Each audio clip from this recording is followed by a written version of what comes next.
Alright everyone, tonight we'll be doing a new faction introduction, which is Xiahou Yuan. So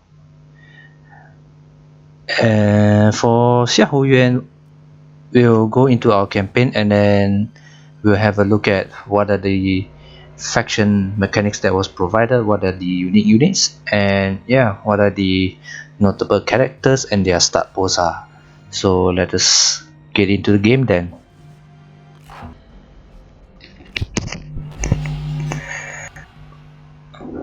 Alright, so now we are in the campaign map.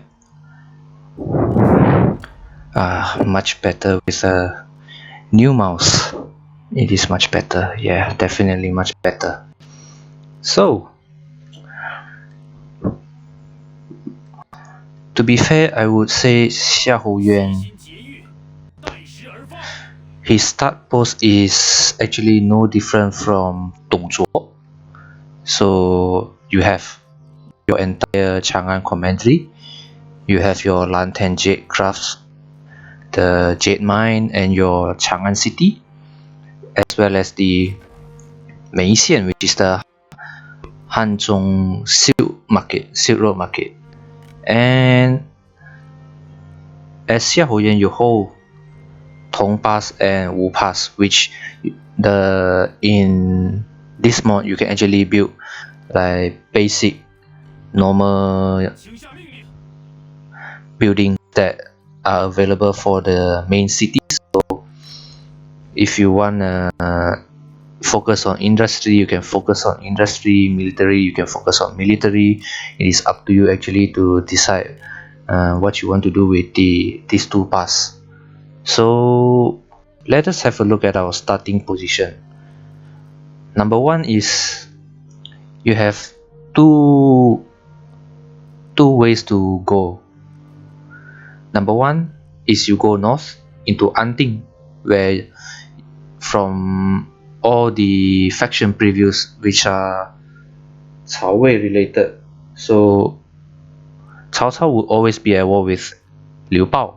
So if you want to go north, you help Cao Cao go to war against him, and use your Xiahou Dun stack. Make sure you build it, add another one more general or something, straight rush north and take out Liu Bao.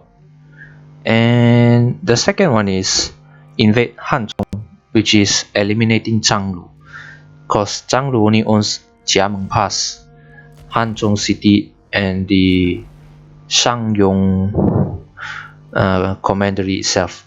So take out this entire area would help you secure a position where if you want to invade Liu Bei via Shangyong, yes, you can do it, but in a way that no, not Liu Bei, it's Liu Biao. If you want to invade Liu Biao via Shangyong, yes, you can do it.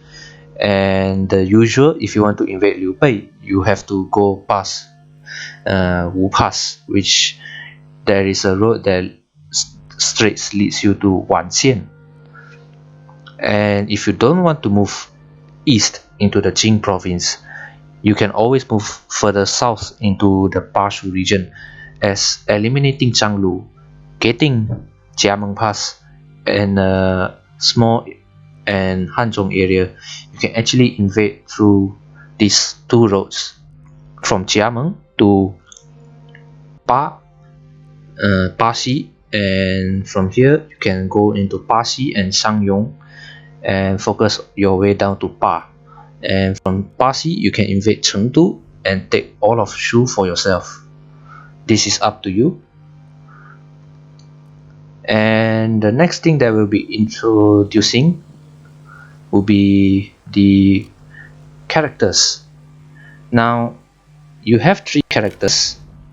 One is Xiahou Yuan, your faction leader, Xu Huang, and lastly Guo Huai.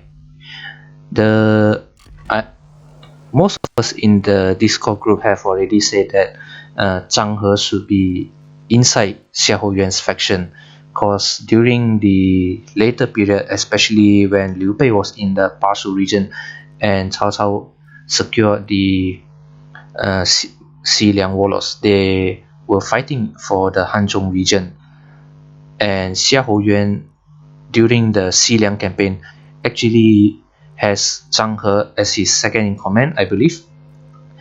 So he should be inside his faction, but sadly he is under Cao Cao, which I think he is somewhere, yeah. So Zhang He is here in Pengcheng. So maybe in the future we might see Zhang He coming to Xiahou Yuan's faction, but as for the moment, he won't be in Xiahou Yuan's faction. And what else?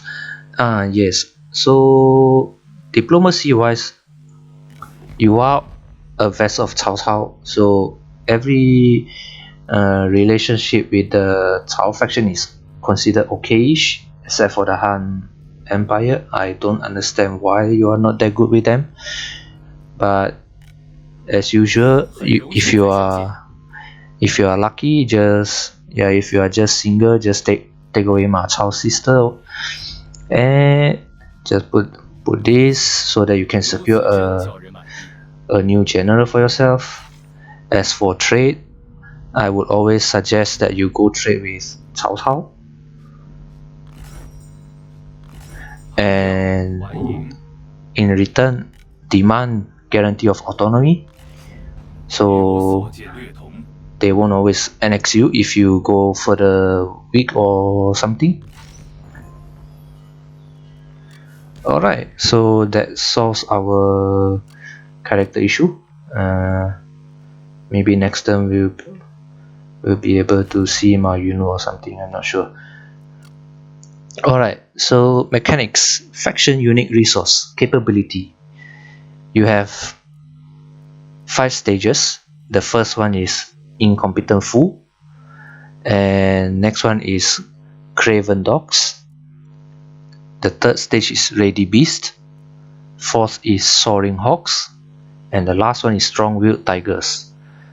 You can get it through fight, I would say battles like victories against your opponents. So you, like I said, just go find an enemy for yourself and get this capability to your max, as they actually provide you a better buffs compared to the first 2 tiers. And yeah, you are on ready beast, which you have minus 30 decay, and it'll be, if you wait for a turn or 2, it'll be in craven dogs, so do it fast. Now for Xiahou Yuan, he's actually not a good leader, I believe. Yeah, he's not that good. He's only plus 10% charge bonus compared to Sun Che's 100%. At least that is something useful. We have a plus 8% attrition, which is okay. Deployment cost is fine, faction support is fine, fatigue rate for cavalry is fine, military supplies is fine. You need to make sure that you find an heir for yourself, notably someone, maybe whoever that you feel that it is good for your heir. Just find them, adopt them or something, and put them in your heir position and solve the issue. Let me get some clicks here. So we'll go to our turn 2 to show you about what are the newly added units for Xiahou Yuan apart from Tiger and Leopard Cavalry, which was given to Xiahou Yuan by Cao Cao.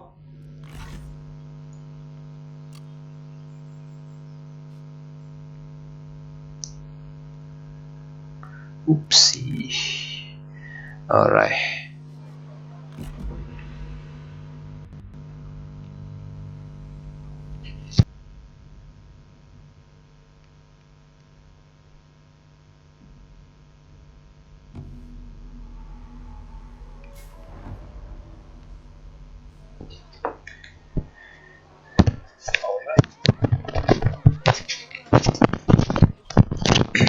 So we are now in turn 2, and let us have a look at their unique units. So I believe all of you have already known our Qingzhou assault units and etc., as well as the tiger and leopard calf. We'll just take in Guo Huai, and we'll do some cheese, more like cheating, and we'll just make Guo Huai level 10, I believe. Put here 10.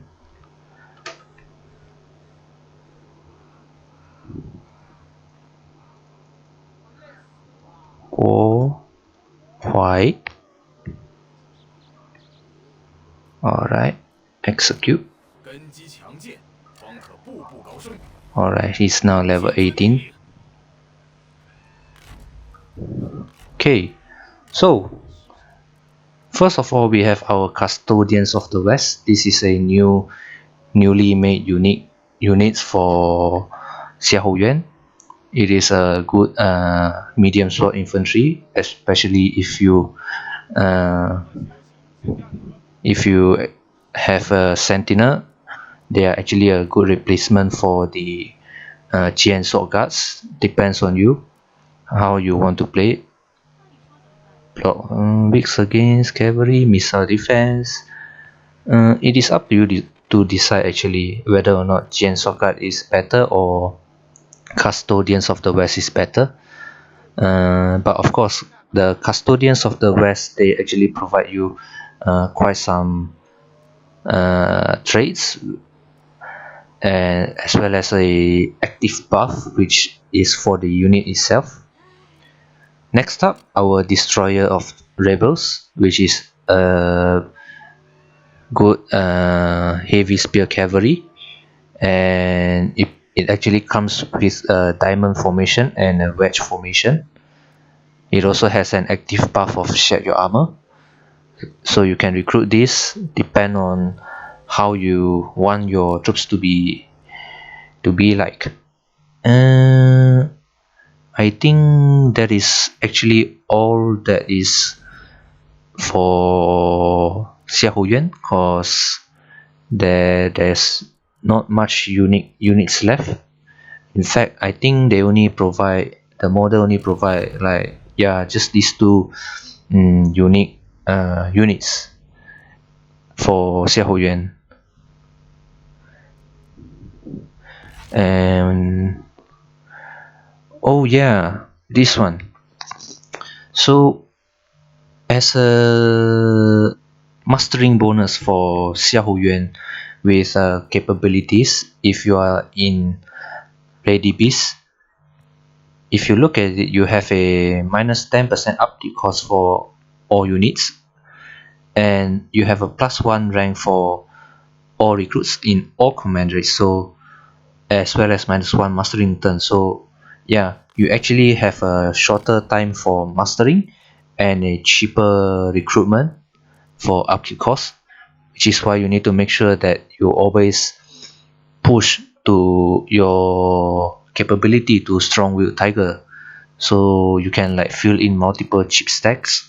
Like this is just around 1.1k upkeep cost worth of troops, and this is on Ready Beast. Imagine you are in strong-willed tiger. So that is all for, I believe that is all for Xiahou Yuan. There's nothing much to talk about him, since he's for the first 2 turns he's at peace with everyone. Basically, you can always decide who you want to go to war with, either Zhang Lu or Liu Bao. If you want, you can always go through Wu Pass, go through the Luoyang trade port area, invade Liu Bei as you wish. It is up to you to decide where you want to expand. As for long-term ambition, yeah, long-term strategy wise, I would say my personal suggestion is take over Pashu. The Yi province itself is worth the Yi province itself is actually quite a good commandery for you. You can like yeet the Nanmans away, secure yourself a large portion of land in the southwestern area of the map, and if anything were to happen in the Chang'an region, at least you still have the Yi province which is actually easily defendable, given that there is only one route from Jiameng Pass, one route from Hanzhong into Paxi, and then another route which is from Wudu, which you might not see it now, but if you actually play the 8 Princes campaign, there is actually, or any other campaigns, you can actually see that there is a road here, and this will lead you to the Wudu, I believe is, yeah, Wudu copper mine. It will lead you to Wudu copper mine, so you can actually invade the Western Liang region through this harsh terrain, or you can just always invade through Jiameng Pass. It is up to you. And with Xiahou Yuan's introduction coming to an end, I believe I have covered most of what I should be covering. Maybe, oh yeah, there is always Tatun, which I haven't been able to introduce, so maybe in our next video we'll be looking at Tatun. And what else do we have to look at? Zhangpa doesn't have any new mechanics yet, I believe, so we will be skipping them. The Sun Quan, Sun Pen, Zhou Yu, the Wu family guys will be a little bit later, when they actually have their own faction mechanics and stuff. Lei Xu will be introduced when the modder actually did a rework for him, as well as getting him a new flag. So that actually sums up the entire Cao Wei faction for Chibi Alpha version 0.5, and I hope to see you guys in the next one then. Bye.